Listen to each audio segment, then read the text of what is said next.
Mayong adlaw mga ka-ABS, kasamtangan kita nga na dinhi karon sa may Jerome sa R. Castillo Agdao sa Davao City kung asa na hitabo ang kusog nga pag-ulan no kagabi na sinati nato sa pipila ka bahin dinhi sa Davao City, sa Davao Region. Oo, sanglit dinhi pod no sa maong area. Grabe gyud ang dako pagid ang tubig no. Lapas pa siya sa imuhang tuhod.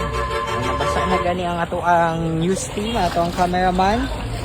Ayan, so mo ni ang kasamtangan nga hitabo dinhi karon og nag-iyahay ang mga residente no og pamakwit ang uban og ingon man ang mga sakyanan, mga pipila ka mga pedicab o nagub-an, mga motorcycle dinhi sa mga lugar, mga tindahan na paggihapoy open na salit na maligya gihapon nga panawagan karon sa mga residente nato nung matagan sab sila og ayuda sa atong lokal nga panggamhanan sa atong gobyerno.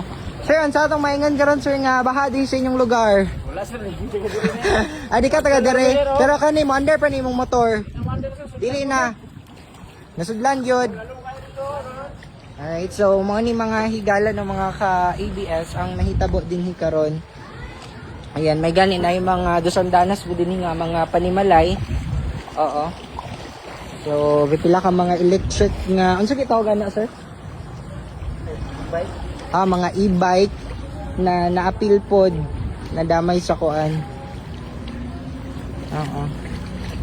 Ayan, so medyo taas-taas pa yun diri nga area no, mga higala.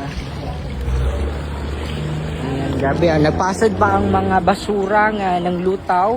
Sugod pa ni kagabi pasado. Unsa gani mga oras nagkuan din sir? Mga alas 8, alas 10. Alas G. Katong pagbundag sa ulan, alas 11. Taga diri ma sir? Asa inyang balay? Adid pa. Ayan na. Sa tumay na. Sa mga sa mga higala ng mga ka-ABS. So, ako ang page ang nailiham. So, ito sa mga higala.